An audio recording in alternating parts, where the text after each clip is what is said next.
शहरों को स्वच्छ और प्रदूषण मुक्त बनाने में मदद करेंगे।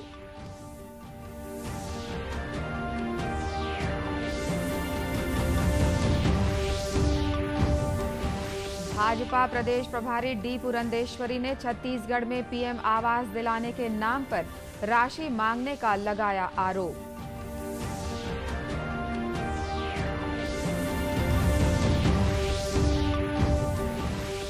राज्यपाल अनुसुईया उइके ने कहा कि विश्वविद्यालय में कुलपति नियुक्त करना राज्यपाल का विशेषाधिकार।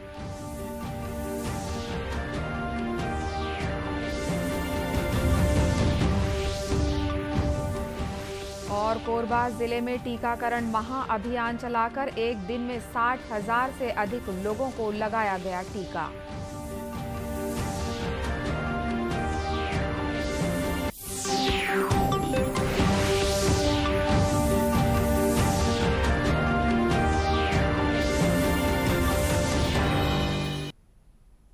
नमस्कार, आप देख रहे हैं दूरदर्शन समाचार। मैं हूं अनुराधा दुबे।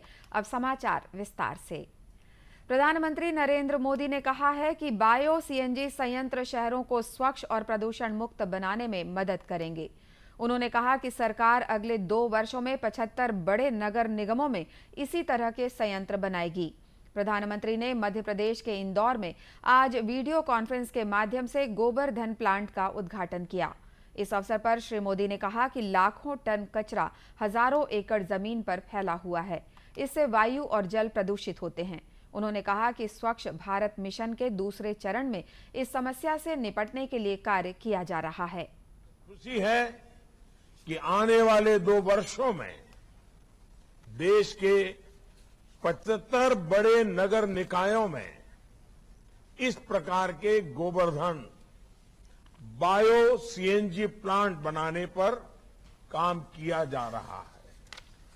ये अभियान भारत के शहरों को स्वच्छ बनाने, प्रदूषण रहित बनाने, क्लीन एनर्जी की दिशा में बहुत मदद करेगा। और अब तो शहरों में ही नहीं बल्कि देश के गांवों में भी हजारों की संख्या में गोबरधन बायोगैस प्लांट लगाए जा रहे हैं।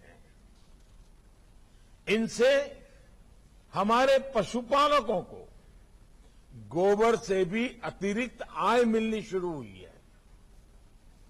हमारे गांव देहात में किसानों को बेसहारा जानवरों से जो दिक्कत होती है वो भी इस तरह के गोबरधन प्लांट में उसके कारण कम हो जाएगी। इससे पहले केंद्रीय मंत्री हरदीप सिंह पुरी ने कहा कि प्रधानमंत्री नरेंद्र मोदी के कचरे से कंचन की कल्पना को साकार करने और स्वच्छता के क्षेत्र में नवोन्मेष के उद्देश्य से 550 मीट्रिक टन प्रतिदिन क्षमता का बायो सीएनजी प्लांट स्थापित किया गया है।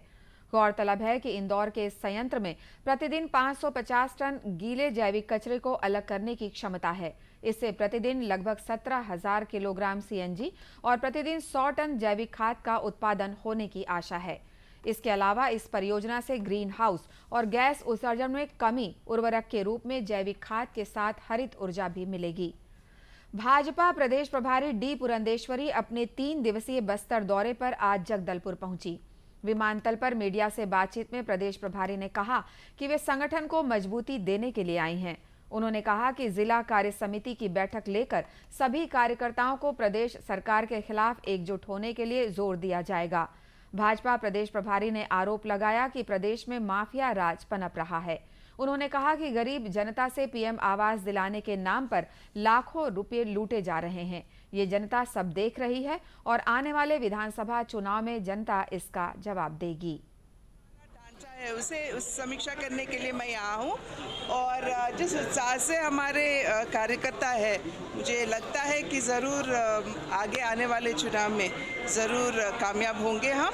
और यहाँ के जो प्रशासन के प्रति जो यहाँ भ्रष्टाचार हो रहे हैं, जो हमारे कार्यकर्ताओं पर एफआईआर दर्ज किए जा रहे हैं, उन सभी की समीक्षा होगी और किस तरह से कार्रवाई होना है उस पे भी निर्णय हो जाएगा। जैसे प्रधानमंत्री आवास योजना के अंदर गरीबों के लिए घर दिया जाता है, पर यहाँ के जगदलपुर के जो संजय गांधी वार्ड में जो 40 गरीब लोगों को घर उनको देने के लिए 25-25 हज़ार रुपये की घूस मांगी जाती है यहाँ पे, तो इन सभी विषयों पर लोगों को ध्यान देना ही है। जगदलपुर पहुंचने के बाद प्रदेश प्रभारी सड़क मार्ग से दंतेवाड़ा के लिए रवाना हो गईं। अपने 3 दिवसीय दौरे के दौरान वे दंतेवाड़ा, कोंडागांव और कांकेर में जिला कार्य समिति की बैठक में शामिल होंगी। छत्तीसगढ़ की राज्यपाल अनुसुईया उइके ने कहा है कि संविधान ने देश के सभी विश्वविद्यालयों के लिए राज्यपाल को कुलाधिपति बनाया है। ऐसा इसलिए किया गया है ताकि विश्वविद्यालय राजनीति करने की जगह न बने और शिक्षा के क्षेत्र में अच्छी गुणवत्ता बनी रहे। राज्यपाल ने मीडिया से बातचीत में कहा कि शिक्षा में सुधार हो और छात्रों को बेहतर भविष्य मिले, इसके लिए विश्वविद्यालय में कुलपति किसे नियुक्त करना है, ये राज्यपाल का विशेषाधिकार है। विद्यालय मतलब इसमें विश्व के भी विद्यालय या कहीं से भी देश भर से इन विश्वविद्यालय में एडमिशन लेकर आते हैं। और दूसरी बात है कि इसके सभी देश के सारे विश्वविद्यालय के लिए कॉन्स्टिट्यूशनल संविधान में राज्यपाल को कुलाधिपति बनाया है और जिसकी जिम्मेदारी होती, जिसको संविधान ने कॉन्स्टिट्यूशनल कहा कि इनकी नियुक्ति करना और जो भी गतिविधि है विश्वविद्यालय का, तमाम सारी चीज़ों का राज्यपाल को बनाया। ये इसलिए बनाया कि शिक्षा के क्षेत्र में शिक्षा की अच्छी गुणवत्ता बना रहे, शिक्षा के क्षेत्र में बच्चों का अच्छा भविष्य बने, उसमें शिक्षा में सुधार हो, ताकि वो राजनीति का प्लेटफॉर्म ना बन सके। इसलिए तो राज्यपाल को ये दायित्व दिया गया। गौरतलब है कि रायपुर के इंदिरा गांधी कृषि विश्वविद्यालय में स्थानीय कुलपति की नियुक्ति की मांग को लेकर विश्वविद्यालय शिक्षक संघ और विश्वविद्यालय के छात्रों ने बीते बुधवार को इस संबंध में राज्यपाल के नाम ज्ञापन सौंपा था। साथ ही गुरुवार को प्रदर्शन भी किया था। समाचारों का सिलसिला आगे भी जारी रखेंगे। फिलहाल लेते हैं एक छोटा सा ब्रेक।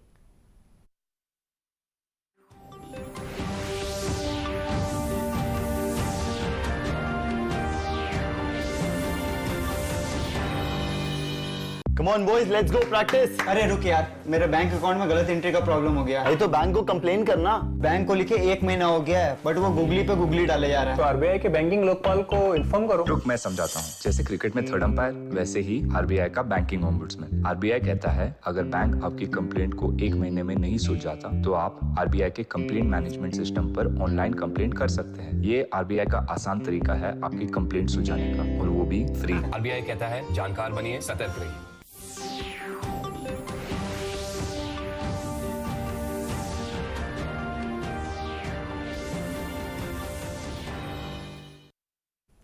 ब्रेक के बाद एक बार फिर आपका स्वागत है दूरदर्शन समाचार में। छत्तीसगढ़ में कोरोना संक्रमण से बचाव के लिए टीकाकरण अभियान को गति देने के लिए हर संभव प्रयास किए जा रहे हैं। प्रदेश में अब तक 3,73,74,000 से अधिक कोरोना संक्रमण से बचाव के लिए टीके लगाए जा चुके हैं। इनमें 2,07,78,000 से अधिक मरीजों को टीके की पहली डोज और 1,62,46,000 से अधिक लोगों को दोनों डोज लगाई जा चुकी है। इसके अलावा 3,49,226 लोगों को प्रिकॉशन डोज भी लग चुकी है। इधर कोरबा जिले में टीकाकरण महाअभियान चलाकर एक दिन में 60,000 से अधिक लोगों को टीका लगाया गया। जिला प्रशासन बीते 3 सप्ताह से प्रत्येक शुक्रवार को टीकाकरण महाअभियान चलाकर अधिक से अधिक संख्या में लोगों को टीकाकरण के लिए प्रेरित कर रहा है। कलेक्टर रानू साहू ने बताया कि 18 फरवरी को भी जिला प्रशासन ने 50,000 लोगों को टीका लगाने का लक्ष्य रखा था, जिसके लिए जिले में 448 टीकाकरण केंद्र बनाए गए थे। इस दौरान लक्ष्य से अधिक 60,738 लोगों को टीका लगाया गया।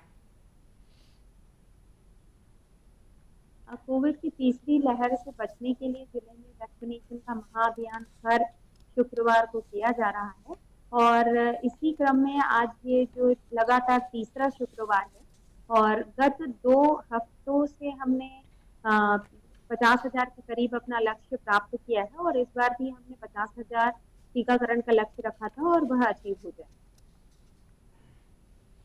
गौरतलब है कि जिले में 15 वर्ष से अधिक आयु वर्ग के 99% आबादी को पहला डोज लगाया जा चुका है। पशुपालन व्यवसाय में कृत्रिम गर्भाधान विधि ने बहुत क्रांतिकारी परिवर्तन किया है। इस विधि से एक ओर जहां पशुओं की नस्ल में सुधार हुआ है, वहीं दूसरी ओर दूध उत्पादन में भी बढ़ोतरी हुई है। पशुधन के विकास के लिए राष्ट्रीय कृत्रिम गर्भाधान कार्यक्रम को हितग्राहियों को बेहतर प्रतिसाद मिल रहा है। इस योजना के तहत बिलासपुर संभाग के बिलासपुर और पेंड्रा दोनों को शामिल किया गया है। सहायक पशु चिकित्सा अधिकारी ओंकार प्रसाद ने बताया कि इस योजना से गायों की नस्लों में सुधार हो रहा है, साथ ही दूध की गुणवत्ता भी बढ़ रही है। भारत सरकार की जो महत्वपूर्ण योजना है नस्ल सुधार करना है, तो उसके तहत हम लोग देसी नस्ल के गायों में कृत्रिम गर्भाधान करके अच्छे उन्नत नस्ल के मादा बछिया या बछवा पैदा होता है। यदि बछिया पैदा हो जाती है तो उसका जो दूध होता है, जब तैयार हो जाती है बछिया तो उसका दूध बहुत अच्छा आता है, जिससे हितग्राहियों को पशुपालकों को लाभ मिलता है उसका।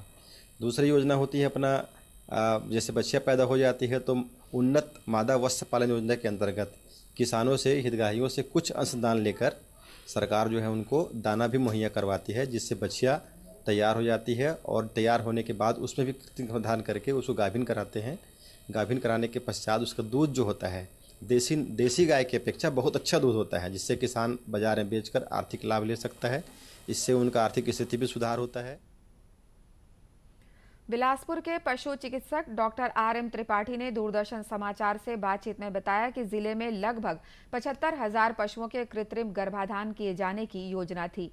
इनमें से 31 जनवरी 2021 तक 20,121 पशुओं का कृत्रिम गर्भाधान किया जा चुका है। उन्होंने आगे बताया कि प्रतिवर्ष ये योजना 1 अगस्त को शुरू की जाती है और 31 मई तक चलाई जाती है। कार्यक्रम के अंतर्गत वर्ष 18-19, 19-20 और 20-21 में जो हमारे यहाँ की छत्तीसगढ़ की जो गायें हैं उनमें कृत्रिम गर्भाधान करके उन्नत नस्ल के पशुओं को विकसित करने की योजना केंद्र शासन की तरफ से है हुई, और जिसमें से 2 वर्ष लगातार ये कार्यक्रम अपने यहाँ चलाया गया। वर्ष 18-19 में हमारे यहाँ का जो टारगेट था 300 गांव कवर करने का था और 19-20 में यह टारगेट 500 गांव कवर करने का था और 20-21 में जो टारगेट है वो 700 गांव कवर करने का हमको मिला हुआ है, जिसमें से 75,000 गायों में हमको कृत्रिम गर्भाधान कार्य करना है और वर्तमान में अभी हम 20,121 कृत्रिम गर्भाधान 31 जनवरी तक हम इसमें कर चुके हैं। उन्होंने बताया कि कृत्रिम गर्भाधान करने वाले कार्यकर्ता इस योजना को सफल बनाने में पूरी तरह से लगे रहते हैं और जब भी उन्हें बुलाया जाए वो घर पर आकर ही इस योजना का लाभ हितग्राहियों को पहुंचाते हैं। मुंगेली जिले के पथरिया में अमृत महोत्सव जन भागीदारी से जन आंदोलन तक कार्यक्रम का आयोजन किया गया। वहीं प्रादेशिक लोक संपर्क कार्यालय के द्वारा कार्यक्रम में मल्टीमीडिया चित्र प्रदर्शनी भी लगाई गई। इस कार्यक्रम का उद्देश्य जो है वो ये है कि आज़ादी के 75 वर्ष हम इस साल के 15 अगस्त को पूर्ण कर रहे हैं और देशवासियों में एक देशभक्ति का गर्व का जज्बा पैदा करने का एक ये छोटा सा प्रयास है। इस 3 दिवसीय कार्यक्रम के दौरान हम छात्र छात्राओं के बीच में विभिन्न प्रतियोगिताओं का आयोजन कर रहे हैं। जैसे फिट इंडिया मूवमेंट के तहत हम कबड्डी एवं खो खो जैसे देशज या देशी खेलों की प्रतियोगिताओं का आयोजन करेंगे। साथ में देशभक्ति गीत गायन एवं नृत्य प्रतियोगिता भी आयोजित कर रहे हैं।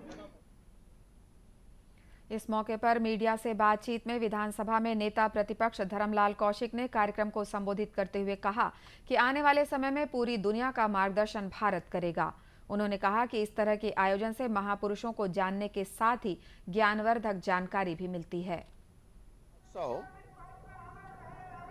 मल्टीमीडिया चित्र प्रदर्शनी का पथरिया नगर पंचायत में बहुत सुंदर आयोजन किया गया है। इस प्रदर्शनी के माध्यम से देश के आज़ादी में भाग लेने वाले सभी महापुरुषों का, उसके बाद में इस देश के विकास की गाथा और उसके साथ में अमृत महोत्सव में जो नरेंद्र मोदी जी के द्वारा जो कार्य किए गए, इन सारी चीज़ों का समावेश किया गया है। कार्यक्रम में चित्रकला, रंगोली सहित विविध प्रतियोगिताएं आयोजित की गईं। इस दौरान विजयी प्रतिभागियों को पुरस्कृत भी किया गया। इसी के साथ ये समाचार बुलेटिन समाप्त हुआ। नमस्कार।